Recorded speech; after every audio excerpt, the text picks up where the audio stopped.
Today, Joe Biden vows to completely outlaw gas-powered cars. New York City says it's safer since releasing inmates. And CNN caught in media malpractice because it's a day ending in day. We've got a lot coming up this Friday, and it starts right now.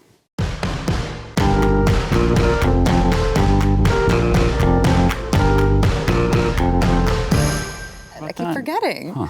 Welcome to the news and why it matters. I'm Sarah Gonzalez, today joined by Stu Burgier, host of Stu Does America on BlazeTV. Thank you. Very excited, Sarah. Are you? Oh, yeah. Are you almost as excited as me? Yes, I'm very. Yes. Well, I got to see Sarah at my house yesterday. She came on the Lisa Page Made Me Do It podcast with my wife. Yes. Now, Pat, you're invited as well. I know she wants to have you on. Yes. Also here, Pat Gray of Pat Gray Unleashed from BlazeTV as well. Yes. I'm not quite as excited as Stu, but I'm still somewhat excited. I can't wait to hear what Pat and Lisa have to talk about on their podcast.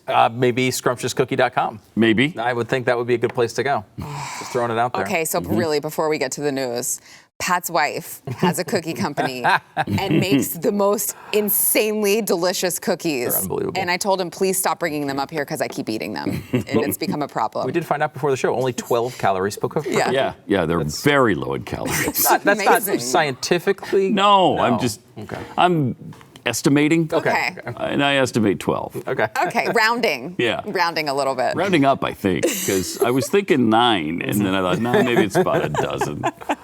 All right, it's Friday, and we've got some headlines to get into. Joe Biden, apparently, as part of his massive new $2 trillion climate plan unveiled recently, Joe Biden promised to shift America away from gas-powered vehicles through executive action on the first day of his presidency. He said, day one, but the Biden administration is going to be very, very busy, and they will actually outlaw new production of gas-powered cars on the first day when elected. So, I'm glad he's doing it on the first day because I don't think it's going to last more than a day if he gets elected. He's probably going to step down a day or two in.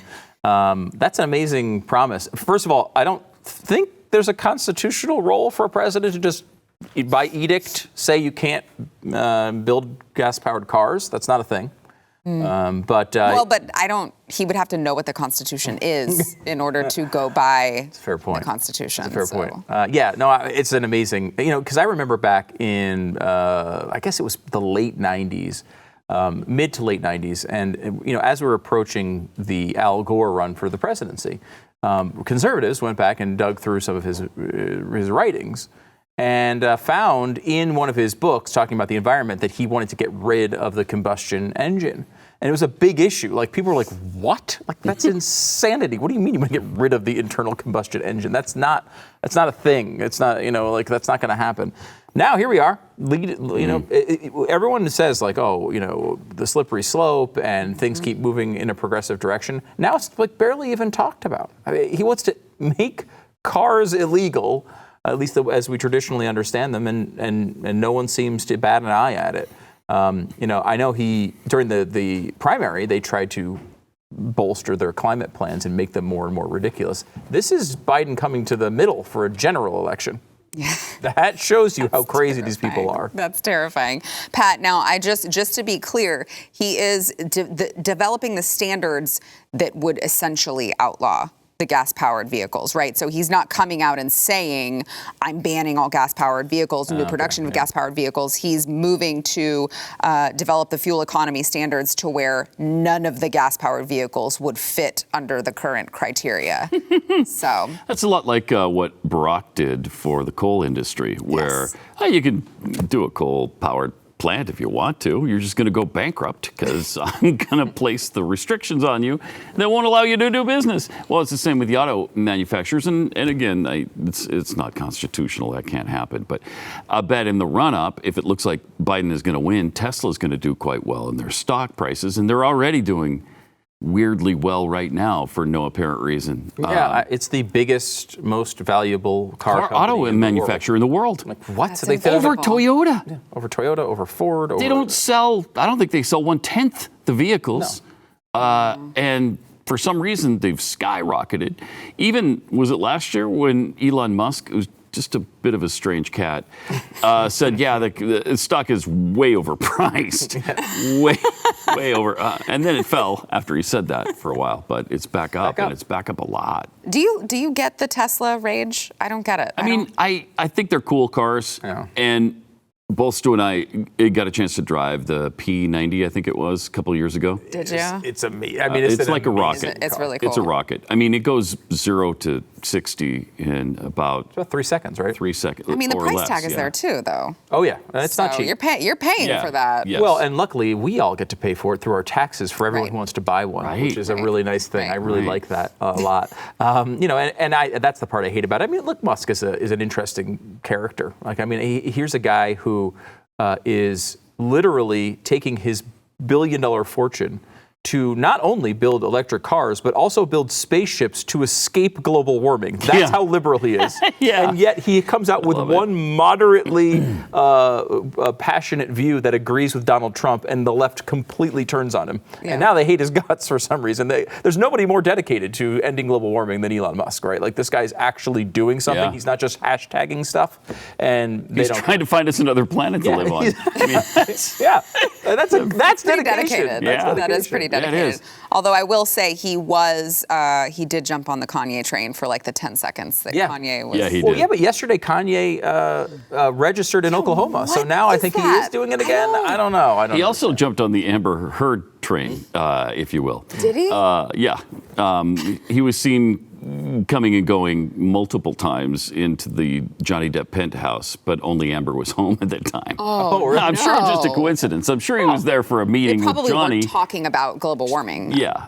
Yeah, and there was probably some bad timing involved because he was always showing up at 11 or midnight, according to the concierge. And I guess that's when Johnny wasn't there. So I don't know why he didn't adjust his time frame a little bit, but he didn't. He is a weird guy. Yeah. He's a really weird Interesting. guy. All right, so New York City, according to Mayor Bill de Blasio, he says New York City is, quote, safer and better since releasing inmates. He held a news conference yesterday to brag. Apparently, it's a bragging right now to brag about reaching a monumentally low level of prisoners in the city's jails, which is typically what happens when you release all of them over a sickness. And coincidentally enough, did not mention the increasing crime rate going on in New York City. All of the people shoplifting bread, as AOC would point out to you. Don't know why they need to use guns and kill people if all they need to do is shoplift bread. Do they stuff televisions with bread now? Is that what happens? They're filled and with bread. Nikes as well. Oh, wow. That's what I heard. One loaf of bread with every shoe? Yeah. Yeah. I didn't know that worked like that. But he's not the only, New York City is not the only city to do this, right? Release inmates in the middle of the pandemic. And so now he's bragging about New York City being safer and better. No reference to the skyrocketing crime rate in New York. I gotta imagine New Yorkers are gonna see through this. But then again, I don't know because they elected Bill de Blasio. Yeah, what is with these New York politicians? Like, they're all bragging about how well they've done when they've done horribly, I mean, like, worse in the entire world when it comes to coronavirus, and they're bragging about that. Now the crime rates are skyrocketing after they've been very low in New York for a long time. Well, listen, let me just tell you, shootings in New York City are only up 277% this week compared to last year. That's not bad. No, it's just that's actually less than I thought. percent. So. Yeah. I mean, look, if you're fast enough, if you could just do the Matrix thing and dodge the bullets, you're fine. So just develop that skill. If you just be Neo for a couple of weeks, and you should. What else are you going to do? You're shut in your house. Yeah. You don't have anything else to do. Why not practice? I'm learning some skills. These people are just lazy. I mean, that's all it is. I wonder if Bill has talked to the family of the Silicon Valley CEO that was just beheaded and dismembered in New York City with an electric saw. In his apartment complex. You didn't hear about that? About this. Yeah, he was brutally murdered and dismembered, and his head was cut off. And, it's because the crime rate is so low in New York. I guess that one kind of stood out a little bit. It's only up 130% for the first of the year, and then, like you said, 277% last week. It's nothing. That's like nothing. Don't even worry about it. So it's just numbers. Yeah, you're right. Yeah. Right? You guys know Carol Markowitz from, I think, she's the New York Post, I believe. I think so. Is it the New York Post or I don't know. I get those newspapers in New York mixed up, so I apologize to Carol. But she was on Twitter just today, and she said, she's been in New York this whole time. She's conservative. She's a columnist there and writes, but she's sensible and in New York City. So that combination does exist. But she said she went out for the first time since early March. I believe it was this past few days, and said it's out of control. Now, look, New York City is you always are going to walk by some random person who's like peeing on the street, or like it's kind of part of the New York experience. It's its charm. But she said it's just a quantity thing. It's that much more right now. Wow. People, because it's just people Really? out there. It's like an apocalyptic wasteland, yeah. And the only people who are out are kind of like, Do they think they're in a bathroom, like the San Francisco bathroom? Is that where they think they're in? They are? Yeah, the San Francisco bathroom. That doesn't, while New York does sometimes smell like urine in the summertime especially, they didn't have the problem that San Francisco did. And now it's starting to sound like they're having a similar situation going on there. New York, Los Angeles, San Francisco, they're turning us into a third world nation now. Yeah. We were out in San Francisco for the Super Bowl that year that it was there. And Yeah. The literal worst smell of my entire life, I remember smelling as I was walking down the street. I can't even describe how horrific it was. And Sometimes I have never in nice smelled areas, anything like too. it since or before. I genuinely, I heard this story right when my husband and I were trying to plan a vacation, and we almost went to San Francisco. And I was so happy that I heard your story before we booked the trip, because I was like, well, I haven't been there in 10 years. I'm going to take their word for it, and we're going to pass on San Francisco. So also in New York, give me a reason for this, okay? Because I can't quite reason it out. New York City schools will only be partially open in the fall, right? With many students participating in a hybrid learning program. They're only going to be going to school on campus for a few days. So to help parents out on the days that they are not going to school, de Blasio also plans to create a publicly funded childcare program for students of all ages, where they can have a place to go and learn during the day when the city isn't letting them. I'm not making this up. When the city is not letting them go to school, the daycare program will have students meeting at community centers, libraries, and cultural organizations. This is a great idea. Like, what if we had something for kids to do every day where they could go learn, right? And the parents could go work. Okay. There'd be someone there to take care of them. Maybe give them a meal, like around lunchtime. Maybe they could go play outside for a time as well. And Sounds like you're describing a school. We could have them in these schools. That's where these things could happen. They send all the kids to these daycare centers inside schools where they could go, and there could be like a person at the front of the room. Just do it every day them things. Instead of using the daycare center as a school, which we already have set Right, up. well, that would be wrong because schools are dangerous. But if we had a daycare center, and we had a teacher, and set up some classrooms, and let them eat some food. Yeah, I think that there's something to that. This is typical de Blasio, nailing it as usual. Well, what I want to know is, are they still supposed to pay the same amount for the schools, and then on top of that, add more to pay for the other schools for the other days? Yes. When you just... The answer to that is yes, 100%. That is what's going to happen. It's just going to be a new media or new source of revenue for de Blasio, and the media will love it. All right, we've got more to get into after the break. First, we want to thank our sponsor, Keeps. So if you've noticed maybe your hair isn't looking as full as it used to, I know, losing your hair isn't fun. If you're a guy, you're like super embarrassed about it. You're not going to go to the doctor. I'm going to be sexist for a second and say men don't go to the doctor for like anything. Nothing. You're not going to go to the doctor. We already know that. But if you want to avoid going bald, you got to try Keeps, because you can do it from the comfort of your own home. You'll get the same doctor-recommended, FDA-approved hair loss treatment But not only are you going to be able to do it from home, Keeps also offers the generic versions of these treatments, so you're going to pay about half the cost. So you're going to save money, you're going to save time, you're not going to have to go to the doctor's office and be all embarrassed. It's all online. You just answer a couple questions, take a couple pictures of your hair, and a licensed doctor will review everything, ship your product directly to your door. All right, it's that easy. You got to try it right now. We can get you started with a very special deal. You can go to keeps.com/Y, that's WHY, for 50% off. That's half off your first order of Keeps. That is keeps.com/WHY, keeps.com/Y. The Texas Department of State Health Services apparently removed over 3,000 cases from its statewide COVID-19 cases total because they say the San Antonio Metro Health District was including probable cases in their case totals, which means that they were not confirmed at all. There was no testing that confirmed that it was an actual COVID-19 case. And the actual count was 3,484 cases, which I consider to be a lot.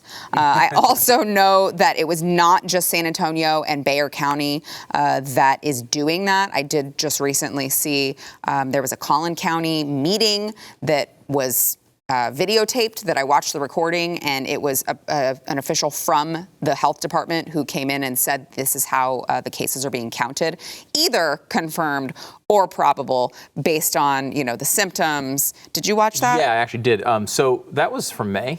And so, but it is the official policy, though, not to count those in the total. So, I mean, if But it does bring the question, how many localities are counting these like San Antonio are? I think there is, at some level, we have to step back and say, look, there are thousands of agencies, individual testing labs, like some controlled by the government, some not, all these different types of tests, right? Mm-hmm. There are a lot of different things going into this. It's not going to be perfect. Like we had an issue in Florida, right, where Florida had these cases where there's 2 or 3% of the labs were not reporting their negative tests. Mm-hmm. So while all the tests were positive, were correct, there were no negative tests. So it's a small percentage, but it's 300, wasn't it? Wasn't it 300 testing centers? 3% of the cases total.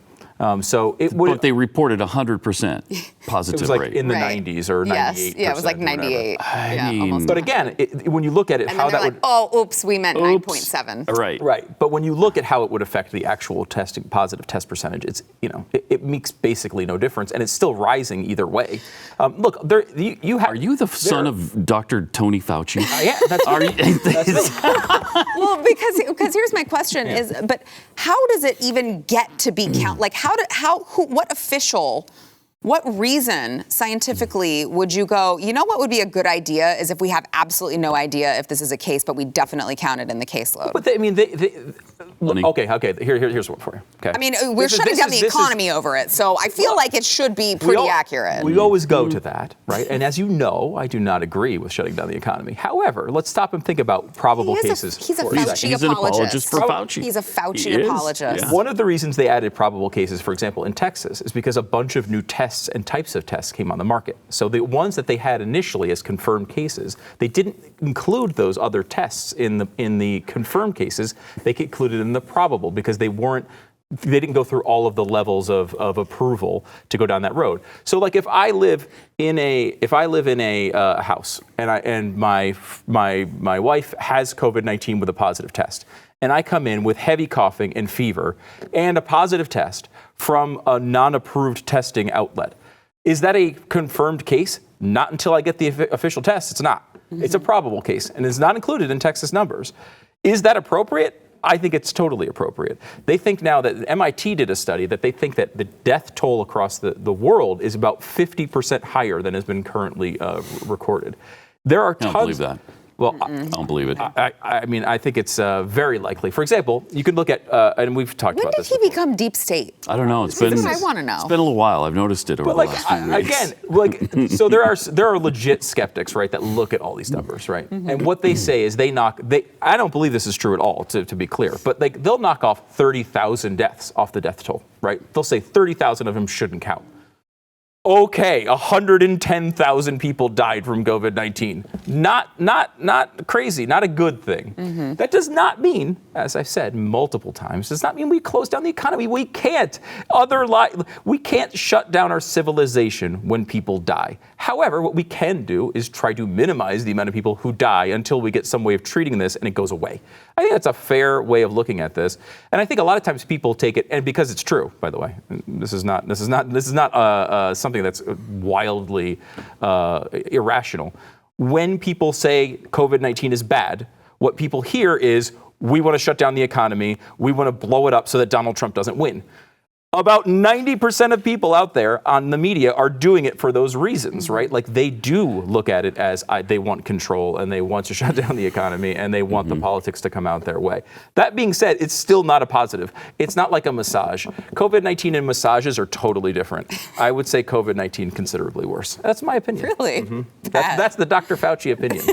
Dr. Stu Fauci. No, I think COVID's better than the massage. Oh, come on. Oh, really? Yeah, it's like, Wow. it's like This is why we have these panels, because we get different viewpoints. I'm definitely not. I'm not saying it's not serious. Right. And it's a not thing. real. Yeah, It is. It's a sickness thing, and and it's I don't killing want to people. get it. Yeah. You know, I've got high blood pressure. I've got some underlying issues that would probably be bad for me if I Just got your it. cookie intake, I think, would make you very Exactly. Oh, man. Thank you. Now all of us have underlying conditions here. But I think there are some ulterior motives going into some of the numbers, and I think money is a big part of it. And these hospitals are being paid a lot of money for COVID cases. And when you see some of these nurses come out of these hospitals and they've done some, behind the scenes recording of what's going on in those hospitals, it's chilling and it's frightening. And then I hear stories of people like they've been to testing sites, a whole family, and they sign up for the test, and then they get tired of waiting so long and they go home, and then they get a call a few days later and everybody in the family tested positive. Which is that weird. Woman That's in either particular who started that had it happen to her in like 12 different cities, oddly, like where she has multiple posts about that same story. She gets around. She gets around. Okay, she's a traveling big driver. woman, and she's a salesperson, and she goes. Okay, Mr. No. Deep State. Try this story on for Okay, size, yes, all right? yes. In Florida. Yes. And this was Fox 35 News in Florida. Yes. Okay, found out that they were listing a couple people in their COVID-19 death count who were very young. One of them was in his 20s, and they asked whether the guy in his 20s had any underlying conditions, and there were two of them. And the doctor said the first one didn't have any. He died in a motorcycle accident. Right. This would not be a COVID death. It is a COVID death. It is not, according to official Florida policy that explicitly. But it's listed as a COVID But death. it won't be. These things take time to sort through. You're not going to get who's these going to right. sort Look, through them? I will tell you this right now. I bet there's 1,000 cases across the country that are like that. Right? Like, you're going to be able to get anecdotal evidence. Only 1,000. From all over. Yes. And probably, I doubt it's that high, but let's say there's 1,000 car crashes that have been coded as COVID deaths. Maybe that's true. I will tell you, the official Florida policy explicitly says you cannot count that as a COVID death. But if is it possible one or two have squeaked in? Yes, and that's why they're news stories. We're going to get anecdotal stories about this type of thing for years to come. That being said, look at the overall grand scheme of things here, right? We know, looking at the rate of death among people, that it goes every year, it follows the same line. And then for whatever reason, maybe more motorcycle crashes of people with COVID, it goes straight up and then it comes back down, and we have about 150 or 160,000 excess deaths than we would expect during a year like this. That doesn't mean that we shut the economy down. It does mean, however, I just don't think people are that bad at riding motorcycles. There have to be enough people in there dying from COVID, and I think it is. As you guys point out, it is something that is real. It is not, I would not bet my life on saying, you know what? This number is exactly right. Because these are government institutions gathering this data through private sources, thousands of them across the country. It's not an easy job, even if they did have good intentions. A lot of them don't, right? Some of this stuff will get people who love the COVID thing and want to make it worse are going to probably over-report. Some hospitals are going to game the system, just like they do Medicare and Medicaid and every other government. Well, FDR is listed as a COVID death. Right. Yeah, he died of COVID. Because yes, to that's Pat's how point, bad it is right to now. Pat's point, I mean, regardless of what Florida's policy is, right? Like a state can have whatever official policy for listing the deaths, but if there's the money hospitals involved. are being incentivized, if people are being incentivized to list it as that, I don't think it really matters what the official policy is. But like, for example, on the incentive thing, because I agree, like these things, of course, happen. We've seen this happen with Medicare over and over and over again, right? Where they have certain hospitals have gamed the system. They're in tough straits, right? Because they've banned other procedures, so they're in deep crap in a lot of these situations. So do I think that is happening? It's probably definitely happening at some level. On the other side, like when you're talking about incentives, they get paid for respiratory and COVID at the same level.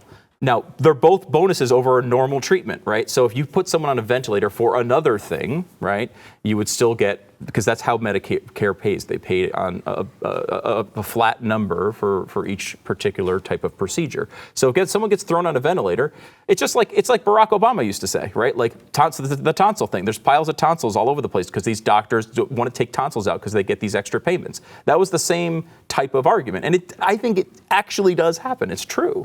But again, I think you can get caught up in trying to parse every single one of these cases and say, okay, well, this one should count and this one shouldn't.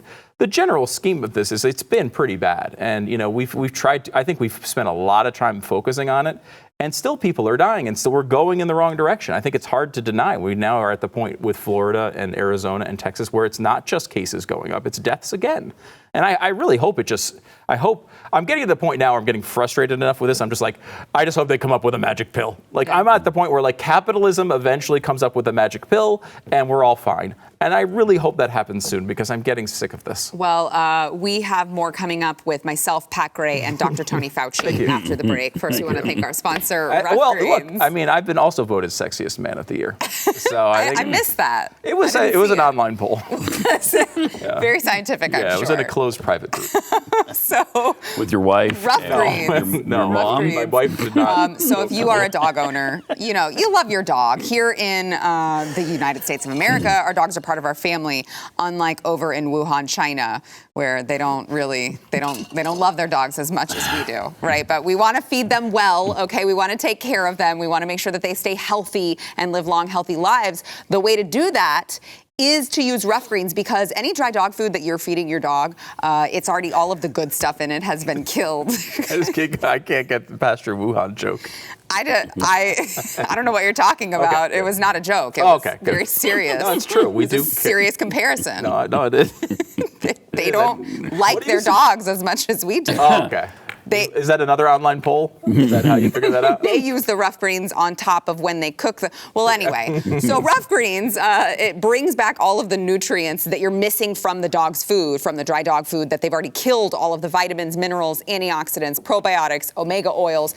All of that is killed in the dog's food, but rough greens is a supplement. You sprinkle it on top of the food, and it brings all of those things back in, all right? So you can know that your dog is going to get what it needs to live a long, healthy life. It's great for older dogs too.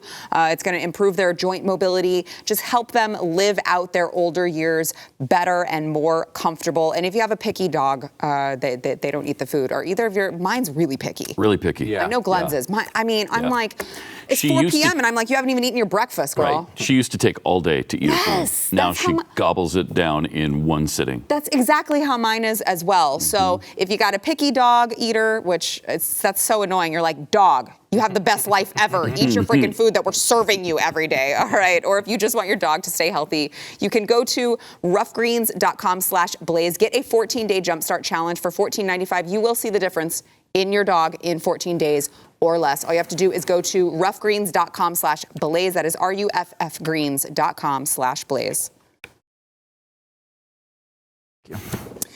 White House Press Secretary Kayleigh McEnany gave a press conference yesterday in which she was asked about reopening schools. Now, this story, I would like to talk to you guys about reopening schools, but also to point out just the media malpractice that is going on if you are not paying attention and watching these things for yourselves. So let's play first Kayleigh McEnany answering a question about reopening schools in full context. Watch.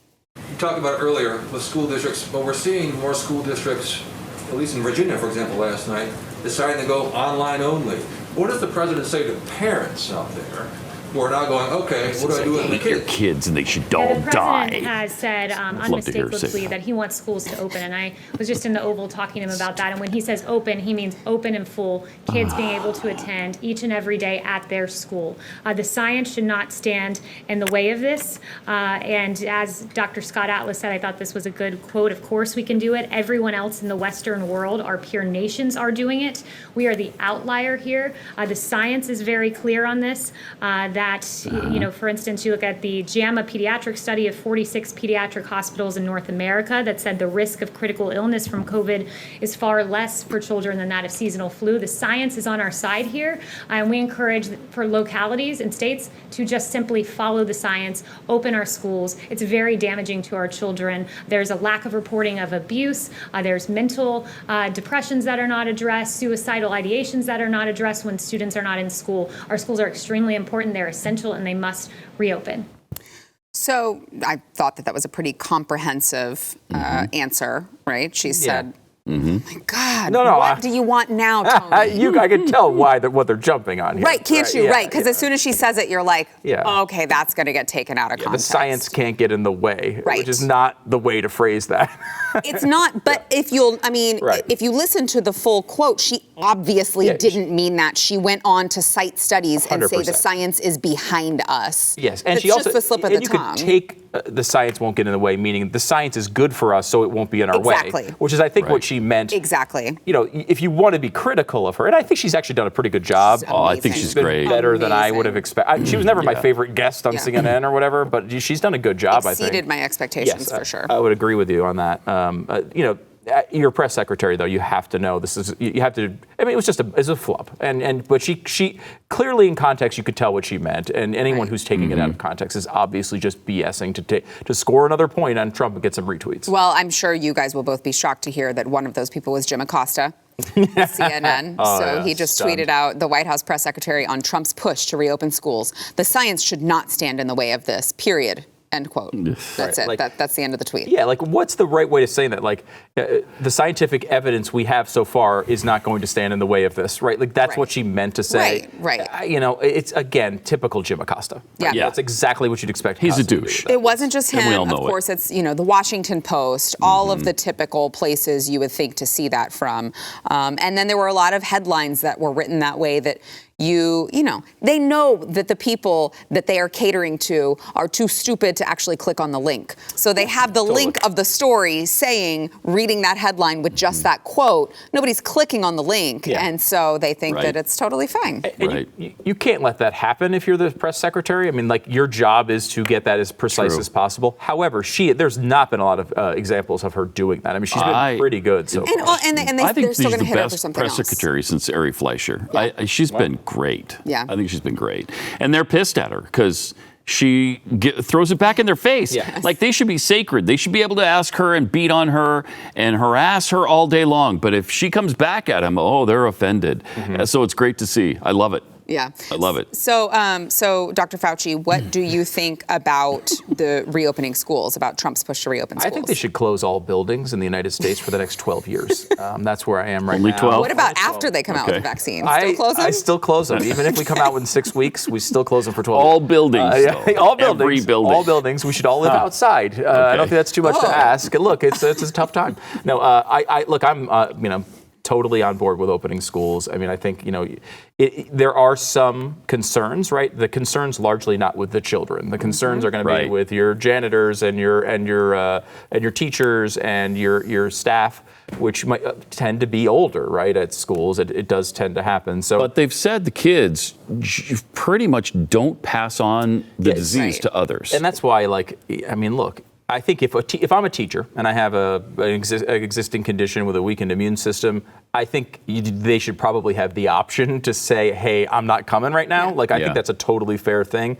And it's tough because you can't just say, all right, well, we're just going to fire all teachers over a certain age, right? It becomes discriminatory in that way as well. But I think schools should be open.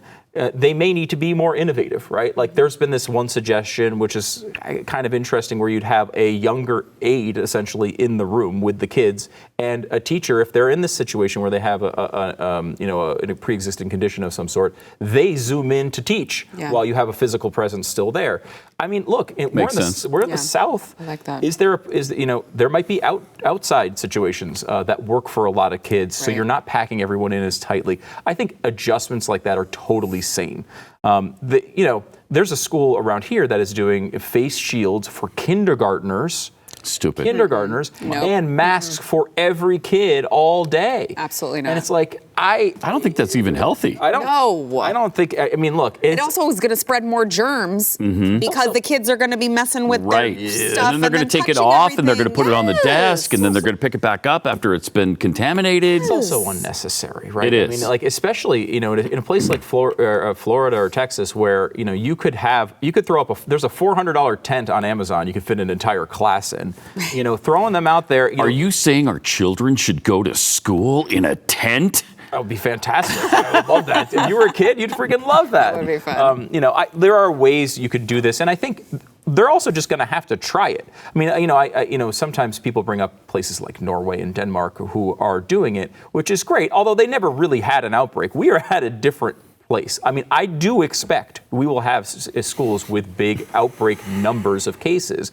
With kids, it's really not that big a deal. The question is, how much is that spread to the parents, to the grandparents who might live there in the same house, to the teachers? That stuff is going to have to be tightly monitored, and they're going to have to try to learn on the fly as usual. Tightly monitored, but weighed against the health benefits, mental and psychological and everything of sending the kids back to school. Yeah, it just needs to be weighed. Yeah, I think that's a fair way of understanding it. Like this idea that you're just supposed to close everything it's not sensible. I mean, it's not. You can't do it. Yeah. All right. We've got more to come. Back in a minute. But we should close for the next 12 years. That's you guys. I'm talking about after 12 years, right? We come back and. The NFL union released COVID-19 data yesterday, saying that there have been 72 known positive player tests as of July 10th. Now, obviously, they're trying to provide players with as much up-to-date information on the spread of coronavirus as possible. It includes a heat map showing the biggest hotspots among all of the team, and the Miami Dolphins and Arizona Cardinals are located in the markets most affected, which is not a surprise. Not a surprise. What's going to happen here? And I will just say, these gentlemen right here tried to talk about this during the break, and I was like, don't talk about the NFL and football because we're about to talk about it on the show. So go ahead. I should be clear. I want every building to close down for 12 years, but not the NFL. The NFL remains open. They get to play, and we get to go to their games. Full exemption from Dr. Stu Fauci. I think there is a very difficult thing going on that the NFL has completely avoided so far. I mean, I was at the Super Bowl. They said there were cases at the Super Bowl they believe were actually there. It was the very beginning. The last thing the NFL did was right when it started. And they've skated through this. They've been able to have the draft, all their off-season stuff, and basically been able to avoid this problem completely. It's about to run out. And honestly, when you think about the way these games are played, football seems to be one of the most dangerous. Think of those linemen. They are just pushing up against each other, breathing into each other's faces for 4 quarters. It's a lot of close contact. It's not a lot of social distancing. Like where baseball, I think you have. It's not going to work. Let's just face it. Yeah, it's not going to work. I wish it was. I wanted to on this because I wanted BYU is in. The college season's not going to happen. I don't just think face so. facts. Yeah, it's not going to happen. You're going to have all the conferences are going to say conference only, and then they're going to say, we can't at all. Right. And then the season goes away. Now the pros, will they put millions of dollars on the line for this because the NFL is a $10 billion a year industry? They might start to, but with 72 before the season even starts. How many are going to get it during the season? Yeah. And once you have star players getting COVID-19, they're going to shut it down completely. So I don't think either season gets played. Maybe the NFL starts, but they don't finish. Yeah, I think the NHL and NBA have the hate best it. chance of finishing because all they got to do basically is the playoffs. So they have a chance. And they're in the bubble. I don't know about the NHL, right? I think they both are. Yeah, one's in Canada. Right. The NHL's in Right. Vancouver, Edmonton or something. So they have a two-city bubble, I guess, and then Orlando. I mean, and they keep saying like, well, there's so many cases in Florida. Well, it's like, well, they're all enclosed in Disney World. That shouldn't be a case. It shouldn't matter if there's a bunch of cases in Miami. Yeah. But probably there will be an outbreak, and probably there will be some. They only have to get through a few weeks. Where baseball hasn't started yet. So once they start, they're not going to want to stop. But if LeBron James gets COVID-19, do they continue the season? I don't think so. I mean, I think they shut it down. 100%. I know you. I know. That's but when no reason to continue it. When you're talking about the face of the NBA, I think you shut that Well, season imagine down it too. happening, Pat, in the finals. Right. Let's say game one ends and he tests positive for COVID. Yeah, you're done. You're done. You can't play. Can you imagine? Can you imagine all the apologists for LeBron? It would be torture. But I think where football, it's not starting, right? They get into camp and they have massive test problems. Where a bunch of people are testing positive, it's not even going to start. Where at least once they get going, like Major League Baseball, once they get all these stadiums prepared and they start for a couple of weeks, it's going to be hard to shut it down because of all the money on the line. And the same thing with the NFL. Once it gets going, they're not going to want to stop it. The problem with college, of course, is it's one thing when billions of dollars are being generated to ask millionaires to pay for millions of dollars. It's another thing when billions of dollars are still being generated, but you're paying $0. It's hard to justify that. If there's a huge problem, they're going to be just destroyed in the media. So it's true, but I mean, what if you're the college player who you need your big break to get to the NFL? Every one of them would play. Every one of them. I know, because what are they going to do? What do they do now? Yeah. I mean, they're missing their opportunity. And in football, you can't just say all seniors get to come back next year. That's too many people, and they don't have enough scholarships for that. Right. They can't do that. So they can bend rules, and maybe some of that will work out. But I mean, we were talking about this. We have kids about the same age, and it's you figure if you start remembering things around 5 years old. Yeah. My kids now have been really in that period for 3 years. And 4, 5, 6 months of this, of their life, of that remembrance of life has been COVID time. We're talking 15, 20% of their lives that they remember has been COVID. That gets to be, this goes on too long. That's just going to be the way they remember their childhood. And that is really, that's terrible to think about. That's really bad. And it's also unfortunate, I think, Pat, because as far as the NFL goes, I mean, you're talking about a bunch of people who, okay, I get it, COVID-19 is a bad thing, but these people should be able to fight it off better than anyone, they're the healthiest, right? They're the and strongest among us. Yeah. They should be able to handle it. There have been some NBA players that tested positive that really went through tough times, but none of them have died, obviously. Right. The coaches are older, we all know that. But look, I think it's going to be a tough balancing act. It is. But we need it as a country so badly that I hope it happens. NASCAR had an event, 20,000 people in a giant 160,000 seat arena. Really? Yeah, just the other night. Texas Motor Speedway? No, it was Bristol. Okay. Oh, okay. Yeah, Texas Motor Speedway is it this weekend? I don't know. Is it this weekend they got I think they've got an event coming up with 50% capacity. And it holds 150,000. They can get 75 in there. All right. Well, we need it. We need something. All right. Give us something. We'll be back in a minute. Well, they've given us a cornhole championship. That's true. All right, yesterday's poll, who do you trust the least? Most of you said the media. 87.5% of you said the media. Followed by the president at 6.3%. You trust the president less than you trust the FBI and the CIA, which both came in around 3%.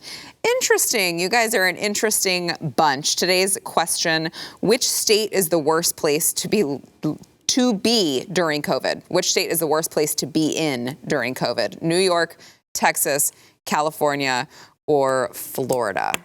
Still. Well, I mean, if you're talking from the beginning, it's definitely New York. Yeah. I mean, right now, New York is in a good swing, but the same thing is going to happen to New York that happened everywhere else. If the cases build up here, people are going to travel there, and it's going to start all there. Good spot now because Cuomo has handled it so gracefully. Don't even do it. We want a minute left in this show. You're going to make me go down this Cuomo thing. All I can say about that is Andrew Cuomo is awful. Except he's done a great job with this COVID Yeah. thing. No, he has not. He really has. He has not. You can tell. You can see it. You can't Oh yeah, see it. he's got what 30,000 80%, people are 85% approval rating in New Yeah. York because he's done such a good job. They're the ones that would know. What? He's only a been there. third of All the people that who would have died. disapprove are dead. You're right. What are they going to do? They can't vote in They were polls. old. They don't even know that there's a show that they can go on and talk about it. So